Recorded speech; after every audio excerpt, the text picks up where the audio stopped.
Shalom pemirsa, Bapak Ibu yang kami kasihi dalam nama Yesus. Kita bertemu kembali dalam diskusi pelajaran sekolah Sabat, di mana program ini terlaksana atas kerjasama Departemen Komunikasi dan Departemen Sekolah Sabat dari Konferensi di Kawasan Timur. Dan kita bersyukur kita saat ini sudah tiba kepada pembahasan pelajaran yang kedua dari triwulan yang kedua pelajaran sekolah Sabat kita, di mana pelajaran yang pertama yang lalu sudah kita pelajari Yesus menang, iblis kalah, dan pelajaran yang kedua pada minggu ini judulnya adalah sebuah momen takdir. Yang akan menjadi panelis pada rekaman sekolah Sabat kita pada saat ini adalah di sebelah kiri saya. Akan diawali nanti pelajaran ini oleh Pendeta Tutri Tumangkeng. Beliau adalah Direktur Penatelayanan dari KJKT. Kemudian akan diteruskan oleh Bapak Aldompas yang ada di sebelah kiri saya, staf keuangan dari KJKT, dan akan nanti ditutup oleh Pendeta Albert Serensong sebagai Direktur Asosiat Kependetaan dari KJKT. Dan kami bersyukur atas kebersamaan kita, atas kehadiran Bapak Ibu semua, saudara semua, dan pemirsa yang menyaksikan rekaman ini dari minggu ke minggu. Kita akan mengawalinya dengan doa yang akan dibawakan oleh Pendeta Tutri Tumangkeng. Baik, mari kita berdoa.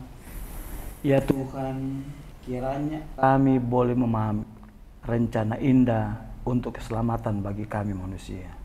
Dalam nama Yesus kami berdoa. Amin. Amin.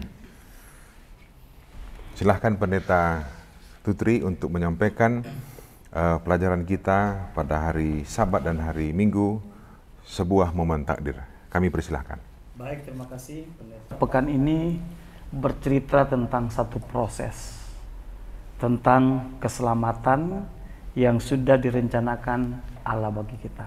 Dan itulah tujuan kita. Makanya kalau kita baca topik pelajaran kita satu pekan ini adalah bicara tentang satu momen, satu kondisi, satu keadaan di akhir daripada dunia ini. Dan itulah takdir kita. Dan kita sebagai anggota gereja Advent punya rekomendasi tentang takdir atau destiny itu adalah keselamatan. Dan keselamatan itu otoritas diberikan oleh Allah kepada kita manusia. Saya coba sedikit kutip tentang kasih karunia, tentang keselamatan. Jadi kasih karunia itu diberikan kepada kita yang sebenarnya kita tidak layak untuk menerima. Tapi oleh karena kasih sayang Tuhan, berkaitan dengan pelajaran kita ini, oleh karena kasih sayang Tuhan, Tuhan memberikan apa? Kesempatan bagi kita, diberikanlah kasih karunia itu. Nah, di dalam pelajaran kita berkaitan dengan topik, lalu kemudian ayat hafalannya ada yang saya mau ambil di sana tentang waktunya, ya, tuai. Jadi pas selesai, sudah selesai. Ini waktunya untuk penuaian. Artinya pada akhirnya kita juga akan dituai. Nah, masalahnya ya, dengan kasih sayang Tuhan, apakah saya akan menerima kebenaran Kristus atau tidak untuk mendapatkan keselamatan? Kita bersyukur oleh karena kasih sayang Tuhan, ya. Dia juga menjelaskan tentang kebenaran. Dulunya mungkin kita tidak memahami tentang kebenaran, tapi karena kasih Tuhan, dia menyampaikan itu kepada kita dan dia berikan amaran-amaran sejak dunia ini diciptakan, lalu kemudian kepada zaman dulu dan terus sampai kepada zaman kita, berkaitan di dalam Matius pasal 24. Nah, di dalam kutipan pelajaran kita ini ada juga bicara tentang pilihan. Nah, dan kita ketika kita milih, karena kita sudah di warning, sudah dikasih tahu, tentunya kita harus memilih pilihan yang pasti untuk menggapai mendapatkan keselamatan sesuai yang Tuhan sudah rencanakan bagi kita. Nah, di dalam pelajaran kita di hari Minggu ini bicara tentang ya kondisi-kondisi yang akan terjadi sebelum kedatangan Yesus yang kedua kali. Nah, saya senang bahwa gereja kita punya rekomendasi, ya, punya rekomendasi. Selain kita belajar perkabaran 3 malaikat, punya rekomendasi tentang ada mungkin sebagian, ini saya coba lihat, ada mungkin sebagian orang merasa apa yang dia pikirkan, apa pendapatnya itu sudah kebenaran. Tapi Allah dengan kasih-Nya, dia menuntun keyakinan kita, kepercayaan kita, mungkin kebenaran kita kepada kebenaran Kristus. Dan kita terima itu, lalu kita percaya, maka di dalam pelajaran kita itu ada dikenal dengan justification. Kita dibenarkan, ya. Bukan karena perbuatan kita sudah benar, tapi karena kasih sayang Tuhan, kasih karunia Tuhan, Dia benarkan kita. Justification by faith. Lalu setelah kita menerima pada saat Allah benar kita, oleh karena Allah melihat bahwa kita melakukan, kita percaya dengan kebenaran yang Dia sampaikan kepada kita, maka dalam proses selanjutnya kita disucikan. Kita kenal dengan kata sanctification. Nah, pada akhirnya ketika kita tetap kokoh teguh, ketika kita dibenarkan, kita mempertahankan kebenaran Kristus bukan kebenaran kita, lalu kita disucikan oleh Tuhan, lalu kita tetap menjaga kesucian itu, maka pada akhirnya kita akan menerima glorification, kita akan dimuliakan. Itulah keselamatan.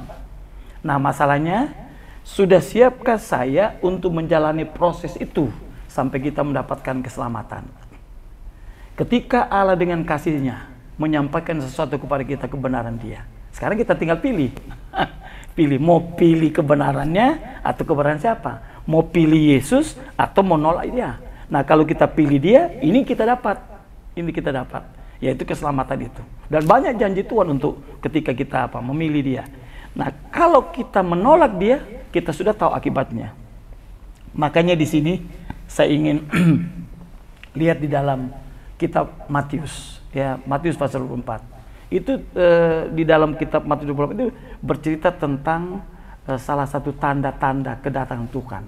Termasuk, nah ini dia. Nah, itulah kebaikan Tuhan, Dia memberikan amaran kepada kita. Karena kebahagiaan Tuhan, Dia kasih tahu dulu, kalau ini loh, ini yang kamu lakukan supaya kamu dapat ini. Makanya dalam Matius 24 Dia katakan, akan terjadi sesuatu sebelum berakhirnya dunia ini. Akan terjadi sesuatu sebelum datang kepada masa penuaian. Semua dipotong.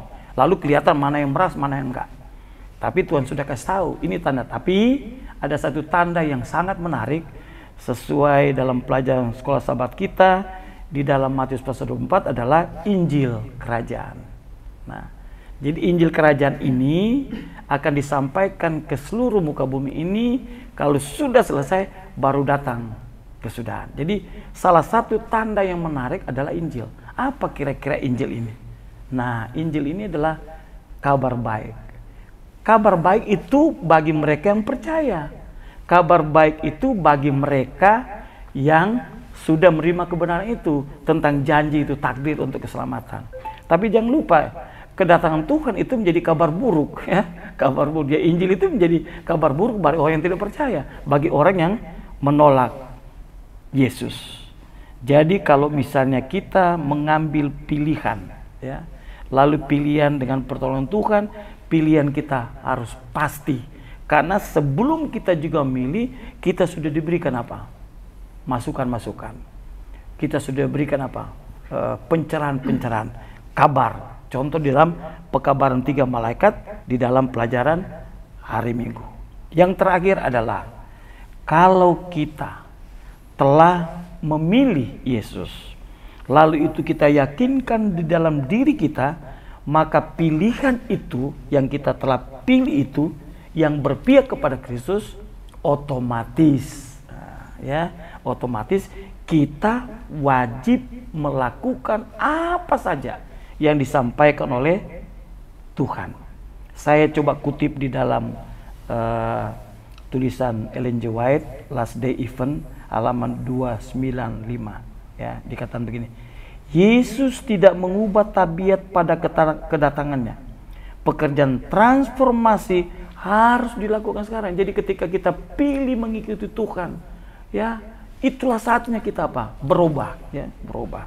Lalu kemudian itu diaplikasikan, diimplementasikan di dalam kehidupan kita sehari-hari. Makanya dalam tulisannya dikatakan, mulai sekarang, dilakukan sekarang. Kehidupan kita sehari-hari yang kita telah pilih itu menentukan nasib ke depan. Oleh karena itu, pilihlah Yesus. Jangan menolak Dia. Dan inilah takdir kita, adalah keselamatan. Kira-kira itu Pendeta Victor. Oke, terima kasih Pendeta Tutri atas penjelasannya terhadap pelajaran kita di hari Sabat dan juga hari Minggu. Pelajaran kita ini menekankan bahwa pilihan itulah kekal. Apakah kita pilih hidup kekal atau pilih binasa kekal? Ada satu pertanyaan saya kepada Pendeta Tutri. Begini Pendeta, apakah pilihan itu cukup sekali? Artinya hari ini saya pilih ikut Yesus, itu cukup untuk seterusnya? Atau setiap hari kita memilih untuk ikut Yesus atau untuk memilih hidup seperti Yesus? Bagaimana Pendeta? Baik, terima kasih, pertanyaan yang menarik. Jadi memang kita diberikan kebebasan untuk memilih, ya. Itulah hebatnya Tuhan, itulah belas kasihan Tuhan, itulah Tuhan, ya. Kalau kita mungkin ngapain, kalau saya sudah jadikan kalian, ngapain kalian turut saya, ngapain saya berikan kebebasan, tapi itulah power of choice. Dan idealnya adalah ketika kita memilih, satu kali pilih. Kalau kita sudah pilih ini, itu kita lakukan. Jadi nggak berkali-kali lagi, tapi ada kesempatan kepada kita. Tapi pilihan untuk mengikuti sekali, nggak ada berulang-ulang. Itu kira-kira. Oke, terima kasih Pendeta Tutri untuk penjelasannya di awal pelajaran kita ini. Kita akan lanjutkan kepada pembahasan berikutnya, di mana Bapak Al Dompas akan memberikan tanggapan terhadap pelajaran yang berikutnya. Kami berikan kesempatan Pak Al. Berlanjut, tahap berikutnya adalah kembalinya anak manusia. Kita pasti sudah mendengar ya, umumnya orang Kristen, khususnya orang Advent, apa arti daripada kembalinya anak manusia. Bahwa kembalinya anak manusia itu adalah dengan jelas Tuhan akan menyelamatkan kita, mengangkat kita untuk kembali kepada Tuhan. Karena dikatakan di sini, di akhir zaman ini dikatakan, pekabaran zaman akhir Tuhan kepada umatnya, kepada dunia ini. Jadi di zaman akhir ini banyak sekali kekacauan, kegaduhan, peperangan, bencana alam yang terjadi di dunia ini. Tetapi saudara-saudara, Tuhan memberikan janji kepada kita bahwa Tuhan akan kembali sebagai anak manusia. Karena dikatakan, kamu akan melihat anak manusia duduk di sebelah kanan yang maha kuasa dan datang di tengah-tengah awan-awan di langit. Saudara-saudara, luar biasa. Tuhan akan datang di tengah-tengah awan-awan di langit. Dia datang, dia akan memunculkan dirinya kepada kita untuk menyelamatkan kita. Sekarang pertanyaannya, kenapa dia kembali? Ya, kembalinya anak manusia untuk kita. Dikatakan bahwa dia adalah anak manusia yang akan datang untuk membawa kita pulang ke rumah. Yesus datang untuk kita adalah Yesus yang sama yang hidup di antara kita. Dia datang karena dia adalah anak manusia, dan dia datang ke dunia ini untuk membawa kita pulang ke rumah. Pasti Tuhan datang ke dunia ini untuk membawa kita pulang ke rumah, bukan dengan segampang itu. Kita yang berbuat kesalahan, kita akan dibawa, tetapi kita harus mempunyai sikap adalah apa? Pertobatan juga. Dengan pertobatan itu, Yesus akan datang menyelamatkan kita. Kita memang mempunyai dosa yang banyak, tetapi dosa-dosa itu, jika kita bertobat dan sadar akan kebesaran Tuhan, maka Tuhan akan datang. Dia tidak memandang lagi kamu orang yang pernah berdosa, mencela Tuhan, berbuat sesuatu yang bertentangan dengan firman Tuhan. Tuhan tidak akan angkat, tetapi Tuhan akan melupakan apa yang kita perbuat. Dia akan mengangkat kita, sehingga dikatakan Yesus akan datang untuk kita adalah untuk membawa kita pulang ke rumah. Karena dikatakan dia adalah juru selamat yang memahami kita. Jelas Yesus memahami kita, tetapi kalau Yesus memahami kita bukan berarti kita berbuat seenaknya. Makanya saudara-saudara, selagi kita hidup ini kita diberi kesempatan. Contohnya, kalau kita tidak setia kepada Tuhan, kita tidak rajin ke gereja, bagaimana kita menyadari akan perbuatan kita untuk kita apa? Sadar membaca Alkitab, rajin datang ke gereja, dan mengabarkan firman Injil sesanggup kita kepada saudara-saudara kita yang belum menerima pekabaran kita. Karena dikatakan dia adalah anak manusia yang akan datang untuk membawa kita pulang ke rumah. Jadi jelas saudara, jangan takut, Yesus akan datang. Oleh sebab itu dikatakan kembalinya anak manusia. Dikatakan juga Yesus anak manusia datang dalam kemuliaannya bersama malaikat-malaikatnya. Dia akan memisahkan domba dan kambing pada dasarnya penghakiman. Dan dikatakan nasib bangsa-bangsa dan seluruh umat manusia akan diputuskan untuk selama-lamanya. Oleh sebab itu saudara-saudara, ada yang dikatakan pintu kasih yang tertutup. Pintu kasih yang tertutup itu adalah dari kita. Tuhan tidak melihat lagi kesalahan kita jika kita menyerahkan diri dan bertobat kepada kita. Tetapi ingat, kalau kita tetap tidak mau mendengar ajaran dari firman Tuhan, apa yang pendeta sudah sampaikan, contohnya di KKR, kita tetap keras kepala, itulah yang dikatakan bahwa akan ada masa penghakiman. Tetapi kalau kita bertobat, Tuhan akan mengampuni kita, dan Dia tidak akan lagi melihat apa kesalahan-kesalahan kita, asalkan kita bertobat dan Tuhan akan datang. Ingat, Tuhan datang ke dunia ini untuk menyelamatkan manusia, walaupun manusia itu sudah jatuh dalam dosa. Dikatakan juga, walaupun Allah, Dia menjadi salah satu dari kita, seperti kita tetapi tidak seperti kita. Dia tidak pernah berdosa. Betapa menakjubkan harapan ini yang ditawarkan kepada Anda dalam hal ini, mengetahui kasih Allah bagi kita, mengetahui bahwa Dia dapat berhubungan dengan pergumulan Anda dan memberi Anda kemenangan atasnya. Jadi dikatakan Dia menjadi salah satu dari kita, seperti kita tetapi tidak seperti kita.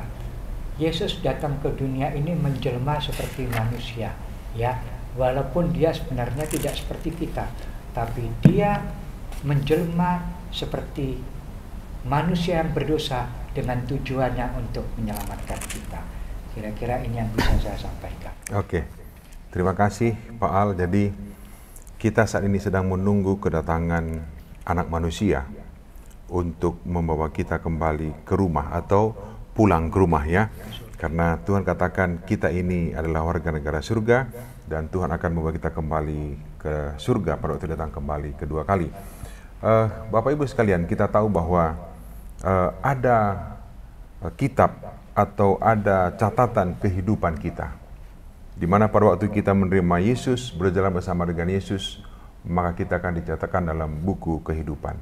Dan seperti Pak Al tadi katakan bahwa pada waktu Yesus datang, akan dibacakan nama-nama siapa yang dicatatkan dalam buku kehidupan itu untuk apa?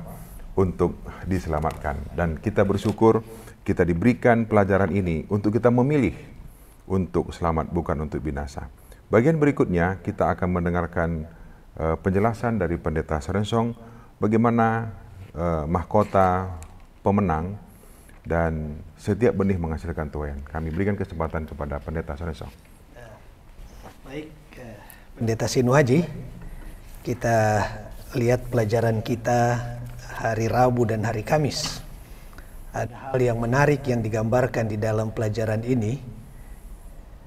Di dalam Wahyu pasalnya yang ke-14, seperti yang menjadi pembicaraan kita sekarang ini, itu menggambarkan tentang pekabaran terakhir yang akan disampaikan kepada dunia. Nah, akibat daripada pekabaran yang disampaikan kepada dunia ini, maka akan terbentuk dua kelompok yang sangat jelas. Ialah kelompok mereka yang menerima pekabaran itu dan kelompok yang menolak pekabaran itu. Di dalam Wahyu pasal 14 ini digambarkan bahwa anak manusia itu dalam ayat 14 dengan sebuah mahkota emas di atas kepalanya. Artinya dia siap untuk menuai, dia menggunakan mahkota di atas kepalanya. Mahkota itu adalah gambaran kemenangan. Jadi kalau seorang dia mengikuti pertandingan lalu kemudian dia memenangkan pertandingan itu, maka kepadanya diberikan mahkota. Nah, anak manusia yang datang ini, maka dia disebutkan menggunakan mahkota emas di atas kepalanya. Berarti itu menggambarkan kemenangan. Ya betul, bahwa Tuhan yang kita sembah itu dia adalah pemenang. Lalu kemudian untuk apa? Disebutkan di dalam bagian berikut bahwa dan dia datang itu ada sebilah sabit tajam di tangannya. Pertanyaan kita, kenapa ada sabit yang tajam? Nah, kalau kita belajar tentang Wahyu pasal 14 ini menggambarkan ada pada waktu penuaian itu akan ada dua jenis penuaian.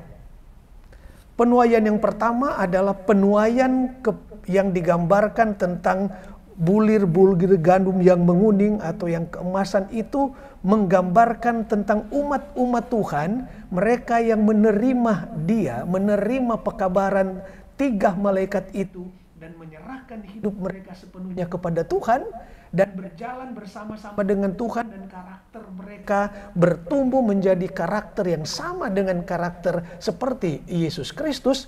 Maka mereka ini digambarkan sebagai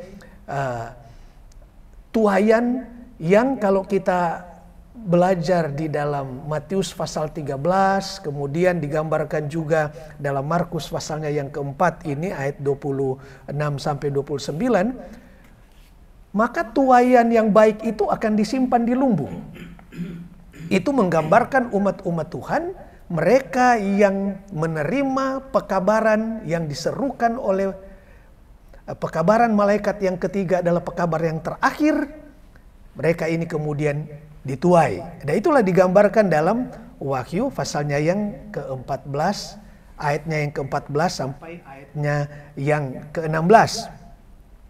Nah, kenapa digunakan konsep penuaiannya? Alkitab banyak sekali, khususnya buku Wahyu ini, mengambil contoh-contoh yang menjadi kebiasaan sebetulnya di dalam Perjanjian Lama. Kalau kita belajar ini tentang bagaimana petani itu dia menanam, lalu kemudian menunggu hasilnya. Dan kalau hasilnya itu sudah matang, maka dia akan siap dituai. Demikianlah gambaran yang disampaikan di dalam buku Wahyu ini. Jika orang-orang yang menerima Yesus, menerima pekabaran itu, mereka hidup dengan pilihan-pilihan yang benar sesuai dengan kehendak Tuhan, maka mereka sudah siap dituai. Kapan itu? Tentu mereka akan dituai untuk hidup yang kekal pada waktu nanti Yesus datang pada kali yang kedua. Nah, sekarang kelompok yang kedua adalah mereka yang digambarkan di sini. Kalau kita lihat ayatnya yang ke Wahyu pasalnya yang ke-14, ayatnya yang ke-17 sampai 20, di sana digambarkan tentang kelompok yang kedua yang akan dituai. Siapa mereka ini?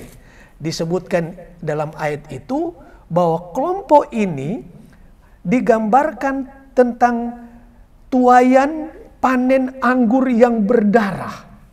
Apa itu? Panen anggur yang berdarah menggambarkan kelompok yang mendengarkan pekabaran 3 malaikat sebagai pekabaran amaran terakhir, tetapi mereka menolak pekabaran itu, mereka tidak terima pekabaran itu, maka mereka telah membuat keputusan mereka menolak. Akibatnya mereka digambarkan sebagai panen anggur berdarah, mewakili mereka yang akan dibinasakan. Nah, sekarang kalau kita sudah tahu bahwa pada akhirnya menjelang kedatangan Yesus yang kedua kali ini, kelompok itu akan terbagi 2 oleh karena pekabaran 3 malaikat ini. Pertanyaan kita sekarang ini adalah, di kelompok mana kita akan berada? Apakah di kelompok yang digambarkan sebagai bulir-bulir gandum yang dituai itu kemudian dibawa ke perbendaharaan atau ke perbendaharaan, adalah gambaran mereka yang diselamatkan, ataukah kita berada di kelompok yang digambarkan dengan tuaian panen anggur berdarah yang mewakili mereka yang akan dibinasakan. Dan disebutkan kalau kita lihat di dalam ayatnya yang ke-19, dia katakan begini, lalu malaikat itu mengayunkan sabitnya ke atas bumi dan memotong buah pohon anggur di bumi dan melemparkannya ke dalam kilangan besar. Apa itu gambaran melemparkan ke dalam kilangan besar? Itu adalah murka Allah. Pertanyaan kita, apa itu murka Allah yang ditulis di sini? Coba kita lihat di dalam pasalnya yang ke-15 ayat 1 dan 16 ayat 1. Di sana melukiskan tentang murka Allah itu. Dan aku melihat suatu tanda lain di langit besar dan ajaib, 7 malaikat dengan 7 malapetaka terakhir. Karena dengan itu berakhirlah murka Allah. Dengan kata lain bahwa murka Allah itu adalah 7 malapetaka terakhir. Nah, 7 malapetaka ini akan dituangkan kepada mereka yang tidak mau menerima pekabaran malaikat yang telah disebutkan di dalam Wahyu pasal 14. Pekabaran 3 malaikat. Mereka menolaknya, mereka siap untuk menerima apa? Murka. Berarti pekabaran 3 malaikat ini adalah pekabaran yang membutuhkan keputusan kita. Supaya kita mau memilih kemana. Kalau kita pilih untuk ikut apa panggilan Tuhan dalam pekabaran 3 malaikat ini, maka kita akan dituai untuk hidup yang kekal. Sementara kalau tidak, maka kita akan dituai untuk menerima murka Allah. Murka Allah ini yang akan diberikan kepada setiap orang sebelum kedatangan Kristus yang kedua kali. Karena kutuk yang ke-7 itu adalah kedatangan Kristus. Nah, sebab itu pilihan kita sekarang adalah karena Tuhan dari awal merencanakan kita untuk hidup kekal. Mari kita putuskan. Saya mau memilih mulai pada hari ini untuk memilih berpihak kepada Yesus supaya saya siap dituai untuk kehidupan yang kekal. Bukan dituai untuk kebinasaan, dapat murka Allah, 7 tulah yang akan dijatuhkan kepada mereka sebagai murka Allah sampai pada waktu kedatangan Yesus yang kedua kali. Nah, pilihan kita hanya ada 2. Tidak ada pilihan lain. Ialah kita menerima pekabaran itu atau kita menolak pekabaran itu. Dan pilihan kita ini akan menentukan nasib kita. Selamat atau binasa. Oke, pendeta. Jadi kalau dikatakan tadi ada takdir ya, momen takdir. Apakah ada manusia itu ditakdirkan selamat atau ada yang ditakdirkan binasa? Bagaimana kira-kira? Ya, jadi dalam konsep kekristenan seringkali ada pandangan begini. Ada yang disebut dengan dual predestination. Artinya ada orang yang ditentukan untuk selamat, ada orang yang ditentukan binasa. Dan ada kepercayaan seperti ini di dunia Kristiani. Jadi mereka yang sudah ditentukan Tuhan selamat, jadi walaupun dia berjalan dalam dosa sepanjang umur hidupnya, tapi dia sudah ditentukan oleh Tuhan itu selamat, makanya itu selamat. Apakah betul itu? Takdir seperti ini? Tidak. Makanya pelajaran kita pada hari ini memberikan kepada kita gambaran bahwa sebenarnya takdir kita adalah takdir untuk diselamatkan. Namun selamat atau tidak itu juga bergantung kepada penerimaan kita. Penerimaan ini kan berkaitan dengan pilihan. Ini disodorkan oleh Tuhan kepada kita. Pekabaran 3 malaikat. Kita harus keluar. Tapi kita tetap bertahan di hidup dalam dosa. Pertanyaan kita, apakah yang Tuhan sudah rencanakan kepada kita sebagai takdir kita untuk selamat, itu akan terjadi kepada kita? Tidak, karena kita melawan Dia.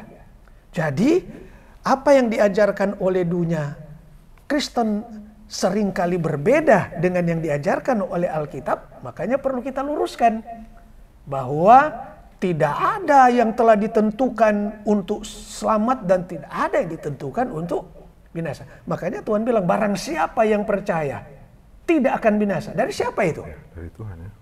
Setiap orang, siapa saja. Tidak ada yang ditentukan kamu harus binasa kamu. Nah, ini yang selamat. Tidak. Semua didasarkan kepada pilihan. Nah, makanya pekabaran 3 malaikat ini disampaikan supaya orang membuat keputusan, dan keputusan mereka itu sudah matang. Matangnya adalah 2, tolak atau terima.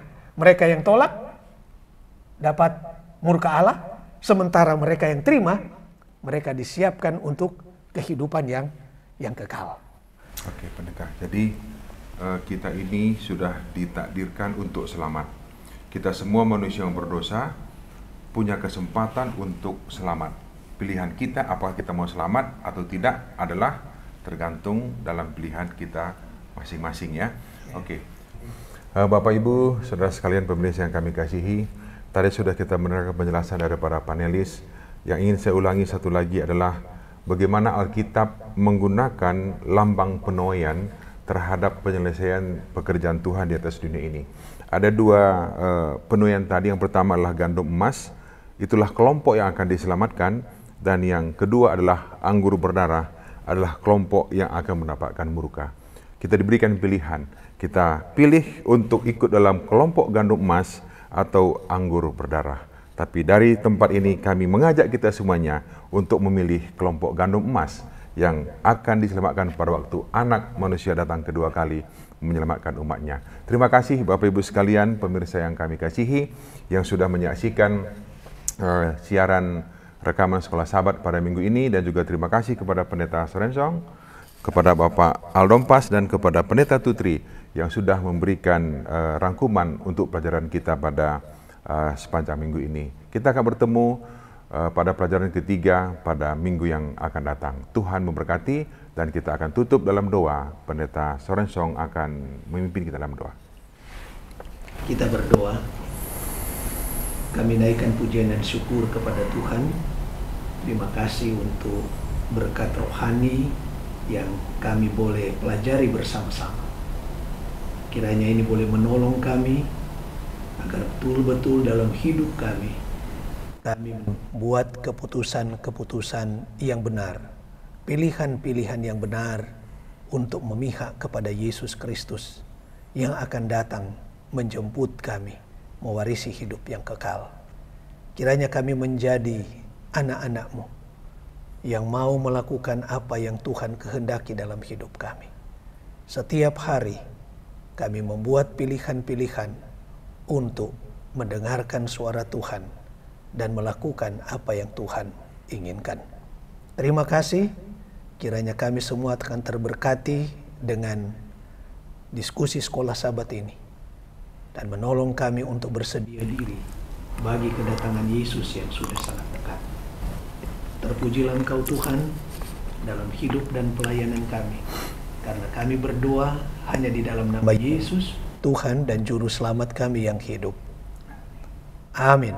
Amin. Tuhan memberkati kita semuanya. Amin.